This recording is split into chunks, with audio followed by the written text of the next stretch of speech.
پڑھے اللہم صلی علی سیدنا و نبینا مولانا محمد و بارک وسلم صلاۃ و سلام علیک یا رسول اللہ صلی اللہ تعالیٰ علیہ وسلم۔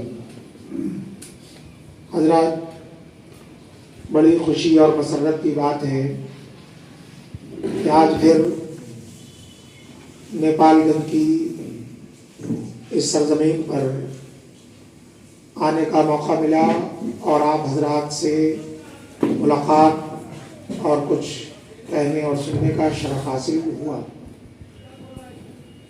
تہہ دل سے شکریہ ادا کرتا ہوں میں سب سے پہلے اپنے محب گرامی حضرت علامہ مولانا نصیر الدین انصاری صاحب کا اور محب محترم حضرت علامہ مفتی محمد کیف الورا مصباحی صاحب کا اور جامع مسجد کے خطیب و امام کرم فرما حضرت مولانا قاری شریف صاحب طلّہ اور عالی جناب حضرت قاری محمد عظمت صاحب، اللہ رب العزت آپ لوگوں کو سلامت رکھے کہ جب بھی ہم آئے آپ لوگوں نے خوشیوں کا مظاہرہ بھی فرمایا اور ہم نے ملاقات کا اشتیاق ظاہر کیا، تو آپ دور دراز سے اپنی تمام تر مصروفیات چھوڑ کر کے تشریف بھی لاتے ہیں۔ اس کا ہمیشہ ہم شکریہ ادا کرتے رہیں گے۔ مرکز اہل سنت بریلی شریف سے آج ہمارے ساتھ یہاں آج کے اس پروگرام میں، اس ایڈیویشن کہیے، سمپوزیم کہیے، اس مختصر سے پروگرام میں یہ حضرت مفتی محمد وسیم رضا صاحب ہیں، ابھی جو اناؤنسری کر رہے تھے، ابھی تقریر کر رہے تھے، عزیزم مفتی صالح حسن رضوی صاحب منظری، اور اس سے پہلے نعت نبی صلی اللہ علیہ وسلم بہت اچھے انداز میں کلام اعلیٰ حضرت کی صورت میں پیش کی عزیزم مفتی احمد رضا صاحب منظری نے۔ اس کے ساتھ ہی ادھر مولانا محمد فیض رضا صاحب منظری اور مولانا صالح رضا صاحب منظری، یہ نوجوان علماء کی ٹیم ساتھ میں ہے۔ 3 مقصد ہیں ہمارے، خصوصی توجہ حضرت علامہ مفتی کیف الورا مصباحی صاحب کی، چونکہ نوجوان علماء میں نے یہاں پر جتنا فعال ان کو یہاں دیکھا، ان کے مقابلے میں اور بھی لوگ ہیں ماشاءاللہ، لیکن جہاں تک جتنے لوگوں سے میں ملا ان میں حضرت علامہ مفتی محمد کیف الورا مصباحی صاحب کو نوجوان علماء میں کافی متحرک و فعال پایا الحمدللہ۔ 3 مقصد ہیں حضرت یہاں آنے کے۔ سب سے پہلا جو مقصد ہے وہ تو یہ ہے کہ بار بار جو آنا ہوتا ہے تو لوگوں کے ذہن میں یہ تو ابھرتا ہی ہوگا، بار بار کیوں آتے ہیں۔ ایسا نہیں کہ صرف نیپال گنج میں جاتا ہوں، بہت سی جگہوں پر جاتا ہوں۔ جب بھی چھٹیاں ہوتی ہیں ہماری منظر اسلام سے تو فرصت کے جتنے بھی لمحات ملتے ہیں تو اس میں کہیں نہ کہیں کا سفر میں رکھ لیتا ہوں اور کوشش کرتا ہوں کہ ہمارے یہاں کے جو منتہی طلباء ہیں، اب یہ درجہ تخصص پہ ہیں، مفتی کا کورس کر رہے ہیں اور آئندہ سال یہ مفتی کی ڈگری حاصل کر لیں گے، تو ایک مقصد تو یہ ہے کہ یہ اب میدان عمل میں آنے والے ہیں، تو ان کو پریکٹیکلی انداز میں ان کو یہ سکھایا جائے کہ دین کا کام کیسے ہوتا ہے اور کس طرح لوگ دین اور مسلک کے لیے جدوجہد کر رہے ہیں۔ ہمارے ائمہ، ہمارے علماء، ہمارے خطبہ یا دین سے جڑے ہوئے جتنے بھی لوگ ہیں وہ کس قدر جفاکشی کے ساتھ دین اور مسلک کا کام کر رہے ہیں، یہ ان کو سکھانا اور ان کو بتانا، یہ بنیادی مقصد ہے، یہ بنیادی مقصد ہے، تاکہ ان کی ٹریننگ ہو جائے۔ چونکہ ایک طریقے کا ٹریننگ کورس ہے، تحقیق کا جو کورس ہے، تو اس میں دیکھا ہوگا بی ایڈ میں صرف جو ہے وہ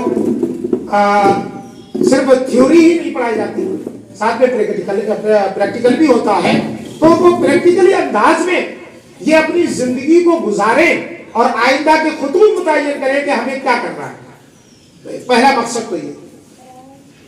دوسرا جو مجھے، میں بہت جگہوں پر گھوما، بڑے بڑے اداروں میں رہا، اشرفیہ جیسے عظیم ادارے کی پوری میری تعلیم ہے، پوری کی پوری تعلیم خالص، کسی اور ادارے کی میری تعلیم نہیں، پوری کی پوری تعلیم اعدادیہ سے لے کر تخصص تک کی پوری تعلیم میری جو ہے اشرفیہ کی ہے، جامعہ اشرفیہ.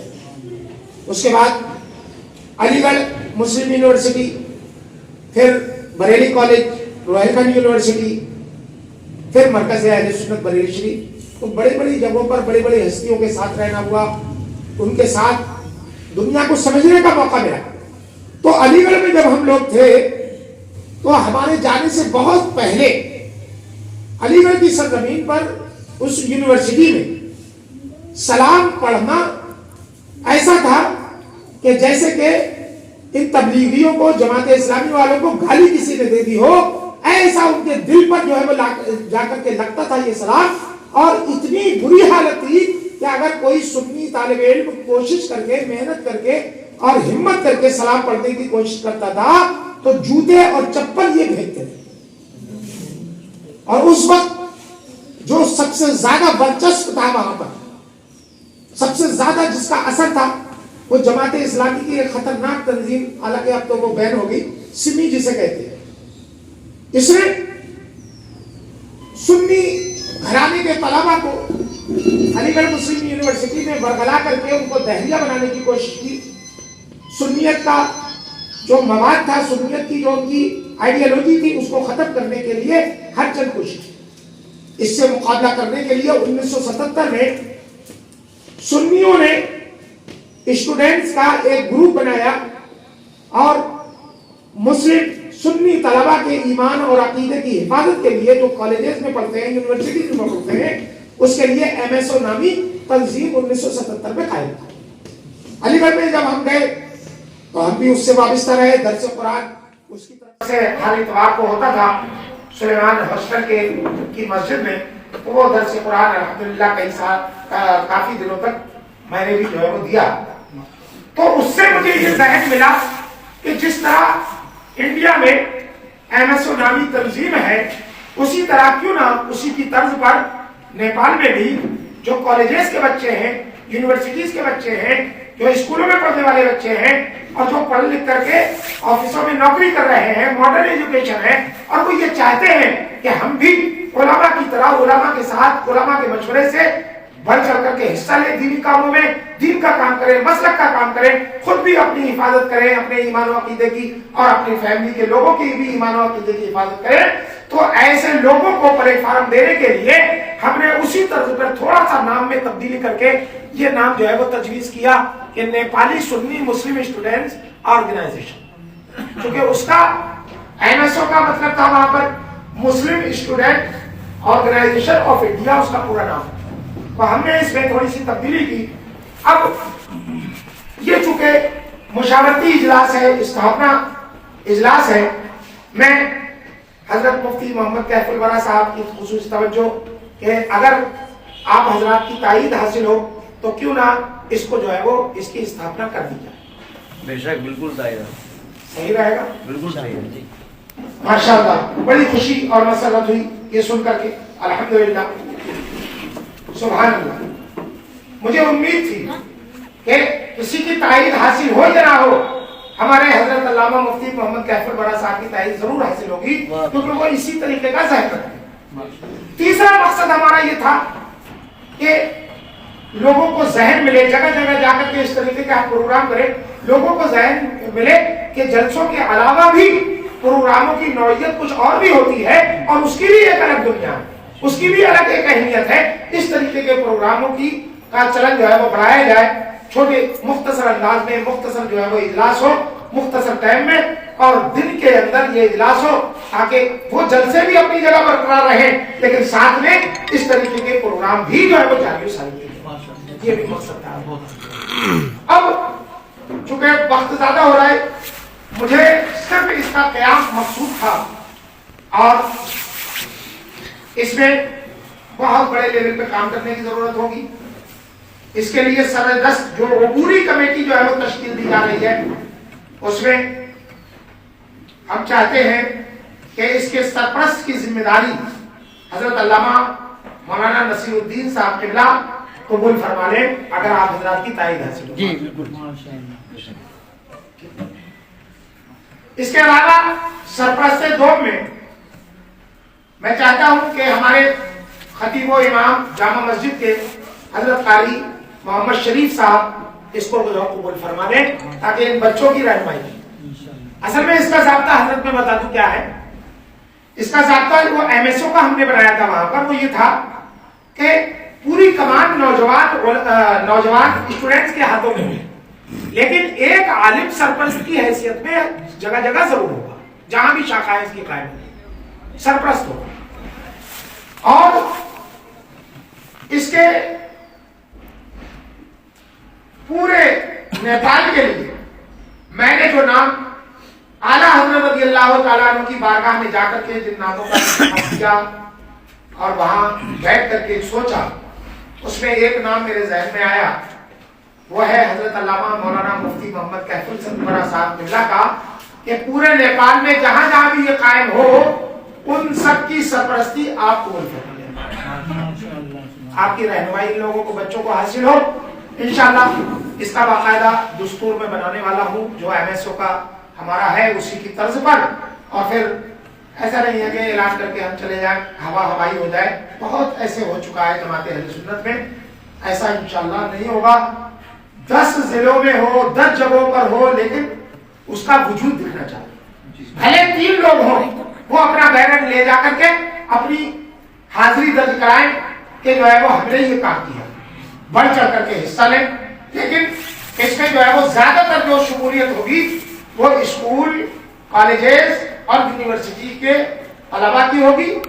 ساتھ ہی ساتھ مدارس کے طلباء بھی اگر اس سے جڑنا چاہیں تو ان کے لیے بھی اس کے دروازے کھلے رہیں گے, وہ بھی جو ہے وہ شامل اس میں ہو سکتے ہیں. بس یہ چند باتیں تھیں اور اس کے ساتھ ہی اپنی گفتگو کو میں ختم کرتا ہوں اس بات کے ساتھ کہ چونکہ ہم لوگ جو ہے وہ شیر و شکر, سرحد کا ایک فاصلہ ہے. بھارت اور نیپال کے علمی اور روحانی رشتے ہمیشہ سے رہے. کئی بار میں کہہ چکا ہوں ہمارا روٹی اور بیٹی کا بھی ساتھ ہے. یہ لوگ کہتے ہیں, سیاسی لوگ کہتے ہیں, لیکن میں جو کہتا ہوں وہ یہ کہتا ہوں کہ ایمان و عقیدے کا ساتھ ہے ہمارا ایمان و عقیدہ جو ہے سب بھارتی خانقاہوں سے ہم لوگوں کو ملا ہے نا. اعلیٰ حضرت وہاں پر سیدی سرکار ہے نا, ہمارے سلطان الہند وہاں پر, حضرات کچھوچا مقدسہ وہ وہاں پر, حضرات مارینا مطہرہ ہے نا. تو یہ تمام صوفیاء کرام ہیں, بزرگان دین ہیں, ان سے ہمارا رشتہ آپ لوگوں سے جڑا ہوا ہے اور یہ ہمیشہ رہے گا. یہ سارے رشتے ختم ہو سکتے ہیں لیکن دینی رشتہ کبھی ختم نہیں ہوگا. ہمارا اور آپ کا یہ دینی رشتہ برقرار رہے گا انشاءاللہ تبارک تعالی. استغفر اللہ ربی من کل ذنب واتوب الیہ وما علینا الا البلاغ. السلام علیکم ورحمۃ اللہ تعالی وبرکاتہ.